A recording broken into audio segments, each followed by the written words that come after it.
여러분들 혹시 저보다 살아온 날들이 많으신 분들이 더러 계시겠지만은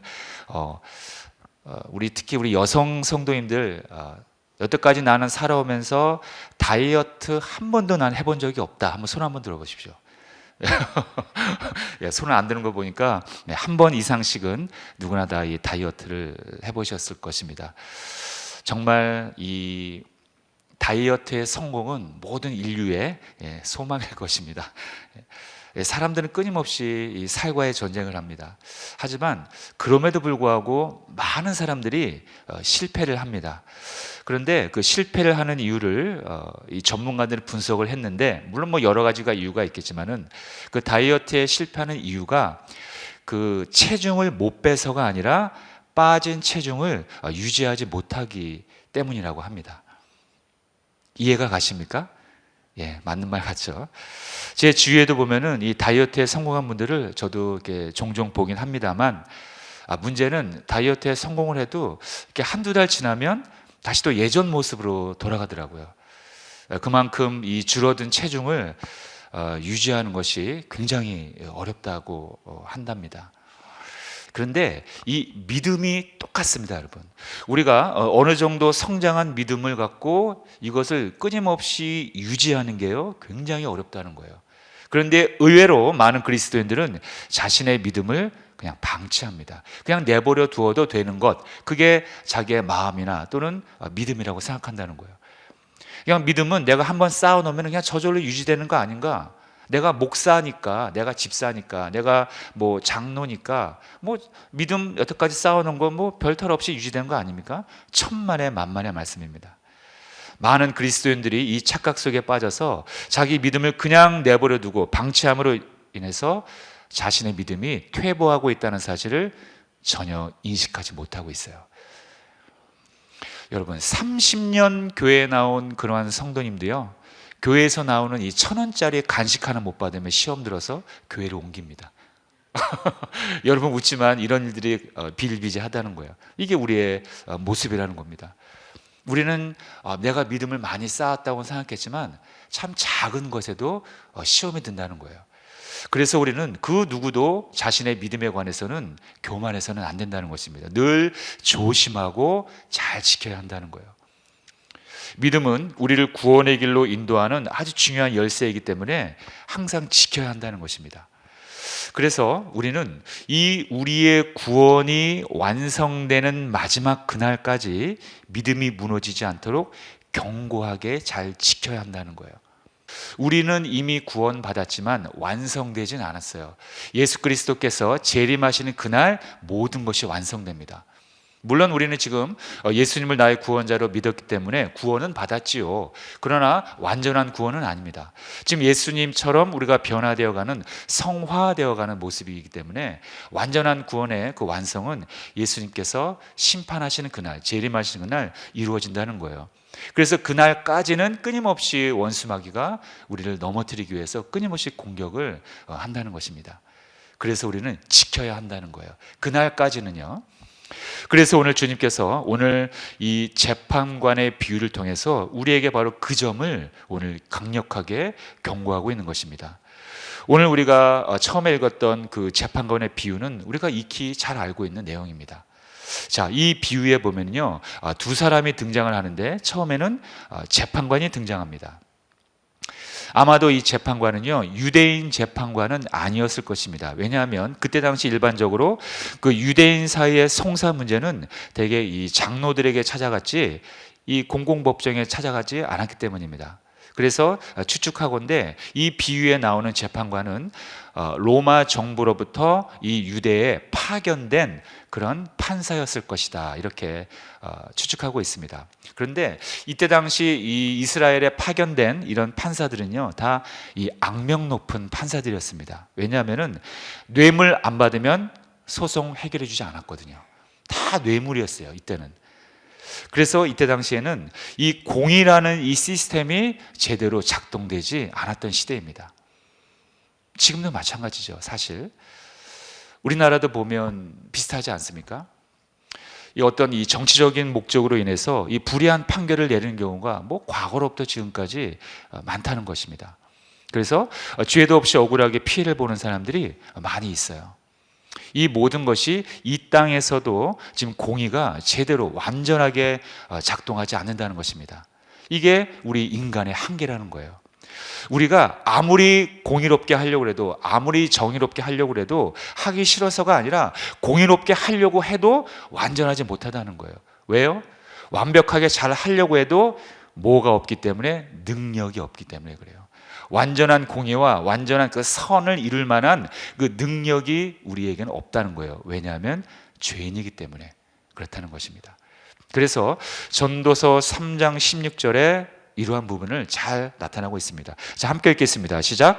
또 내가 해 아래에서 보건대 재판하는 곳 거기에도 악이 있고 정의를 행하는 곳 거기에도 악이 있도다.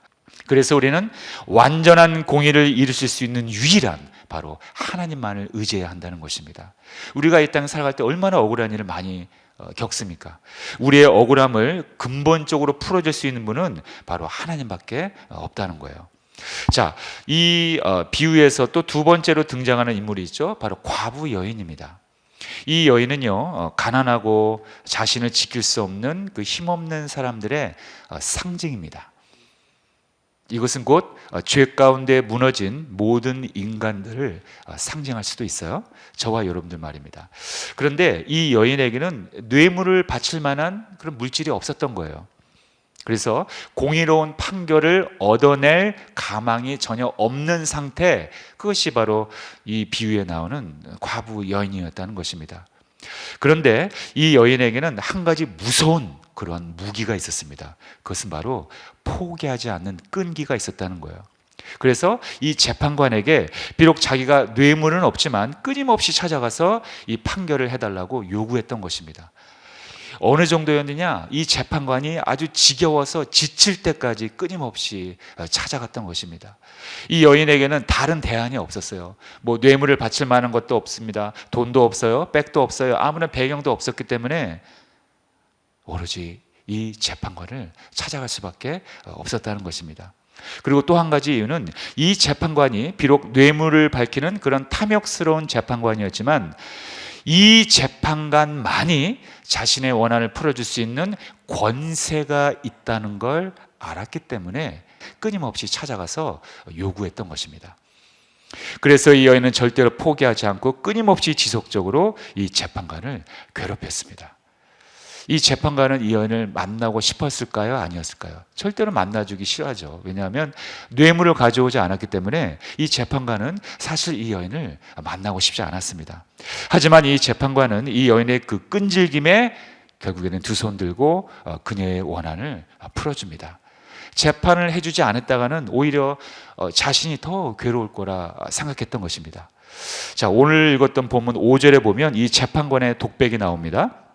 이 과부가 나를 번거롭게 하니 내가 그 원한을 풀어주리라. 그렇지 않으면 늘 와서 나를 괴롭게 하리라. 얼마나 지겨웠을까요? 예. 그러니까 이 정도로 독백을 한 겁니다. 자, 그렇다면 이 비유를 통해서 예수님께서 우리에게 말씀하시고자 하는 그 핵심은 여러분 무엇일까요? 그것은 먼저 이 기도할 때는 하나님의 약속을 믿고 포기해서는 안 된다는 것입니다. 이 말을 조금 다르게 얘기하면 하나님의 약속을 믿어야 포기하지 않을 수 있다는 거예요.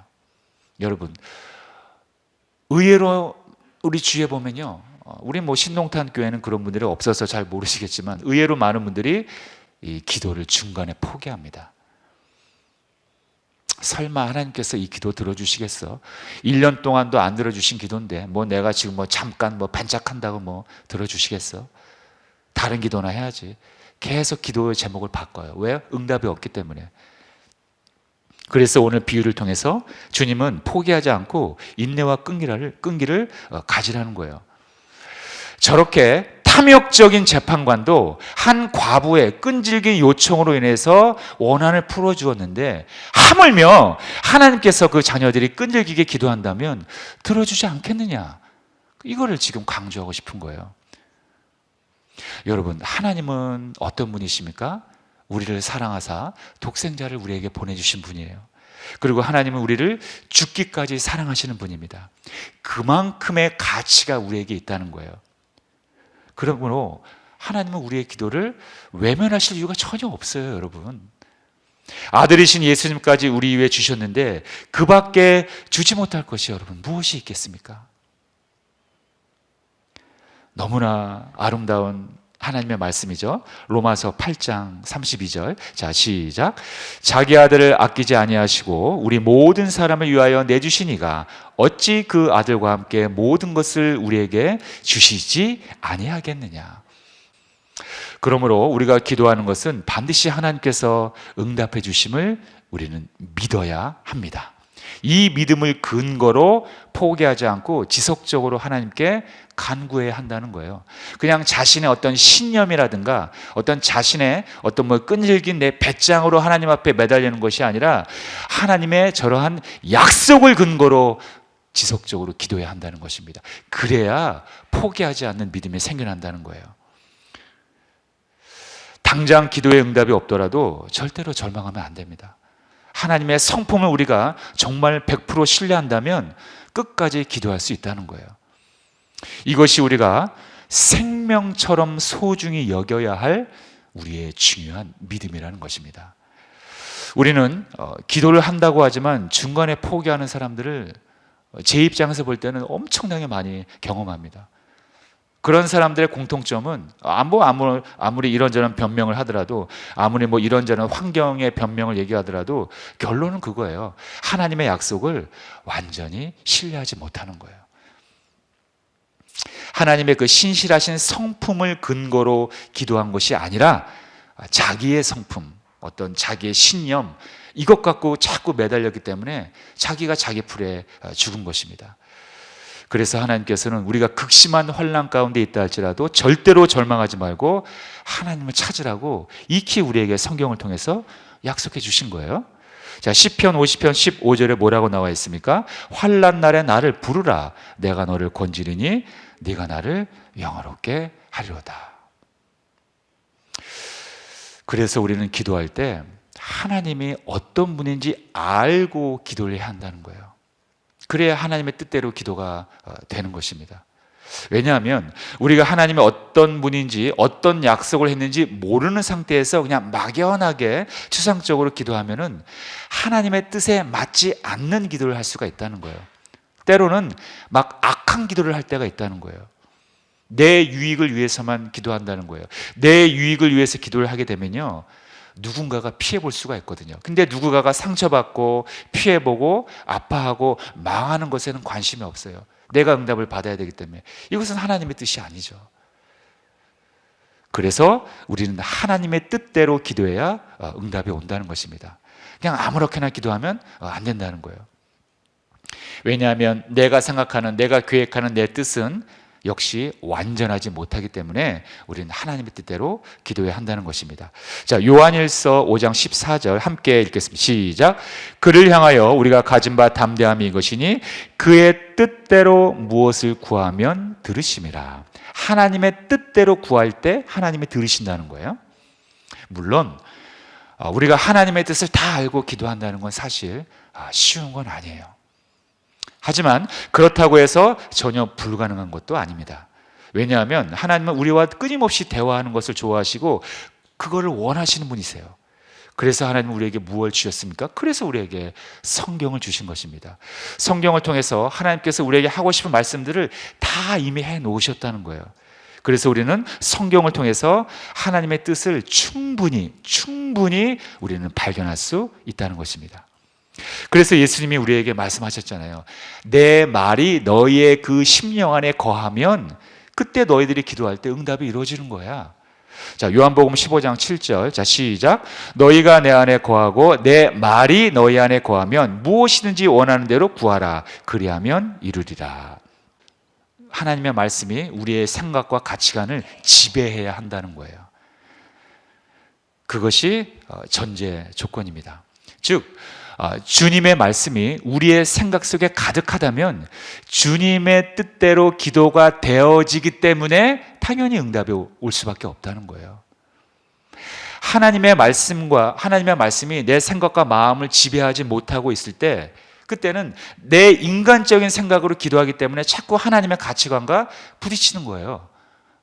그러니까 우리가 자꾸 하나님의 뜻대로 깨달아질 때까지 하나님이 계속 기도를 응답을 유보시키는 것입니다. 이것이 하나님의 영적인 원리라는 것을 꼭 우리가 알아야 합니다. 그렇기 때문에 여러분들이 하나님의 말씀을 주야로 묵상하시고 여러분들의 생각 속에 하나님의 말씀을 가득 채우시길 바랍니다. 뭐 암송하거나 외우라는 뜻이 아니에요. 그런 의미는 아닙니다. 하나님의 말씀을 끊임없이 묵상할 때 그 말씀이 내 삶을 자연스럽게 지배할 수 있도록 주야로 묵상하라는 것입니다. 그리고 순종하라는 말씀입니다. 하나님의 말씀을 배제한 상태에서 신앙생활을 한다면 내 생각이 커질 수밖에 없어요.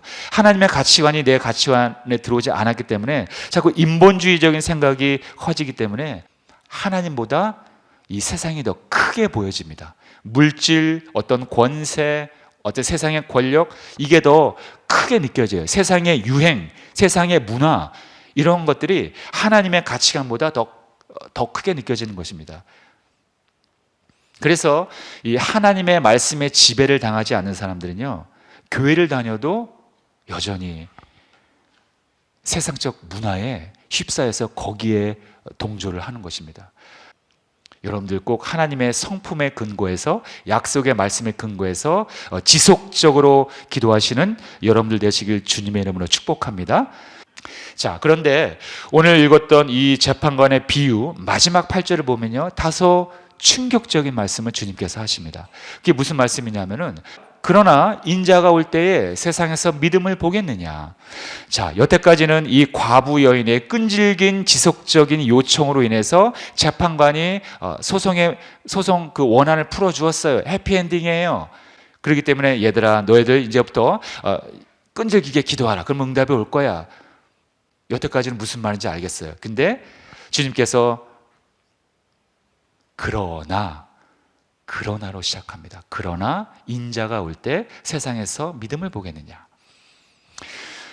자, 이 말을 좀 쉽게 표현하면요, 이겁니다. 내가 다시 올 때 저 과부 여인처럼 끝까지 믿음을 포기하지 않고 나에게 기도하는 그런 믿음을 소유한 자들을 과연 볼 수 있겠느냐. 인자가 올 때는 당연히 그리스도의 재림의 때를 가리킵니다. 그런데 그때 성도들의 인내와 믿음이 무너진다는 뜻이에요.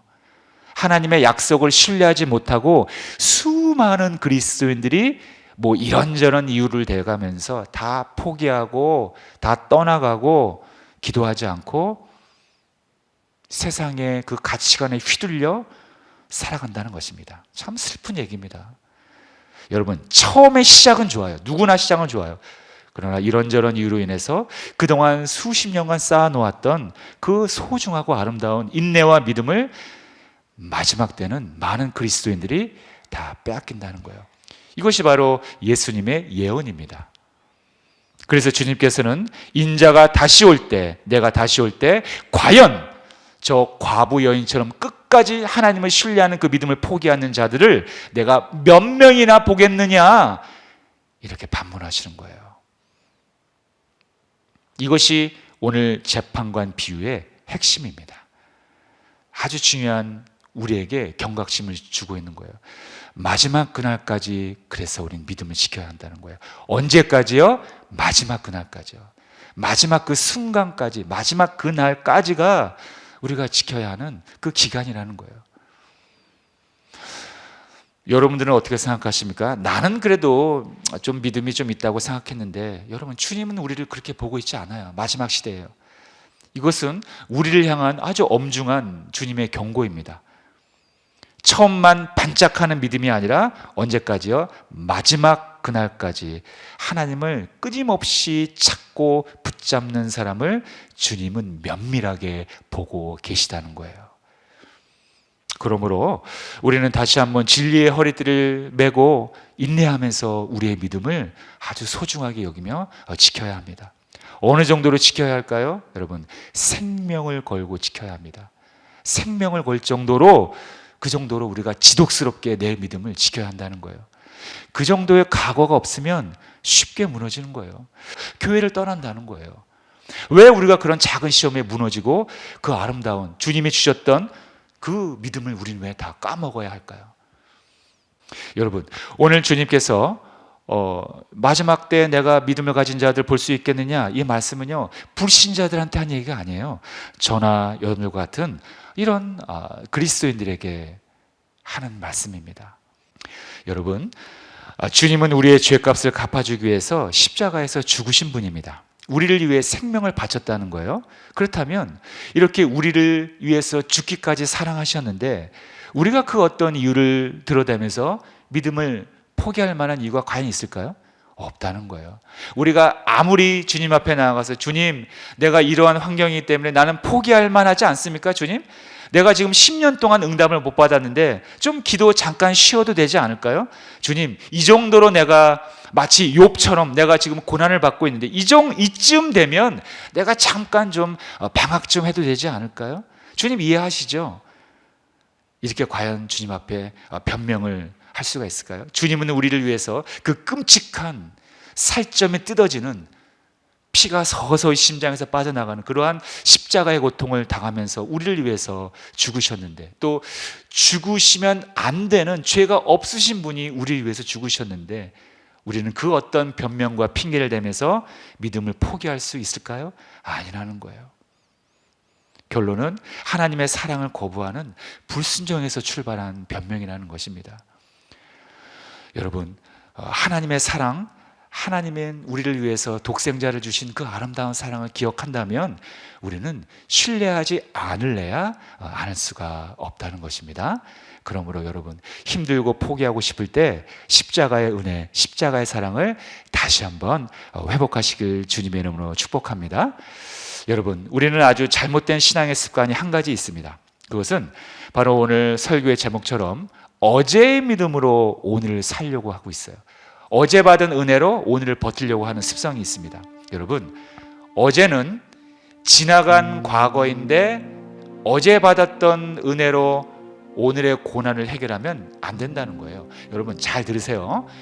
어제 받았던 은혜는 어제의 문제를 해결하는 몫이고 오늘의 문제는 오늘 받은 은혜로 해결해야 합니다. 이것이 성경적인 거예요. 그래서 우리는 날마다 매일 새롭게 은혜를 받아야 되는 거예요. 여러분 한번 생각해 보세요. 하나님은 이스라엘 백성들에게 만나를 주셨어요. 그런데 막 일주일치, 한 달치 주셨나요? 아니죠. 그러면 얼마큼 주셨죠? 하루치 주셨잖아요. 하루치. 그죠? 기억하시죠? 하나님은 이스라엘 백성들에게 만나를 주실 때 딱 하루치만 주셨어요. 그래서 백성들은 아침에 나가서 만나를 거두어 드릴 때 하나님 앞에 감사를 드렸어요. 아유, 오늘 일용할 양식을 주셔서 오늘 굶어 죽지 않는구나. 그러니까 매일매일 감사를 드린 거예요. 근데 만약에 하나님이 일주일치를 주셨다고 한번 칩시다. 또는 한 달치 만나를 한꺼번에 주셨다고 칩시다. 그러면 이스라엘 백성들이 첫날에는 물론 감사를 했겠지만 매일매일 감사했을까요? 아니에요. 인간의 본성은 그렇지가 않아요. 우리들도 마찬가지로 똑같다는 것입니다. 오히려 이스라엘 백성들은 하나님께 만나를 받은 것이 마치 자신들이 당연히 누려야 할 막 권리로 여겼을 것입니다. 권리로 여겼을 거예요. 그건 아주 잘못된 거죠. 우리는 매일매일 주시는 하나님의 은혜로 우리의 심령을 새롭게, 늘 새롭게 해야 한다는 거예요. 오늘 내가 승리하기 위해서는 오늘 하나님께 은혜를 받아야 한다는 거예요. 이것이 아주 중요합니다. 어제 받은 믿음은 어제의 몫이라는 거예요. 그래서 하나님께서는 매일매일, 매 순간순간 우리를 성령을 통해서 초대하신다는 거예요. 하나님께서 우리에게 원하시는 믿음은 그래서 첫날의 믿음뿐만 아니라 마지막 최후의 그 날까지 우리가 최선을 다하는 믿음을 하나님은 보신다는 것입니다. 그러므로 여러분들 모두가 마지막 그날까지 지금 이 훌륭한 믿음을 끝까지 잘 간직하셔서 하나님이 여러분들을 위해서 예비하신 그 나라에 여러분들의 가족분들과 함께 모두 입성하시길 주님의 이름으로 축원드립니다. 기도하겠습니다.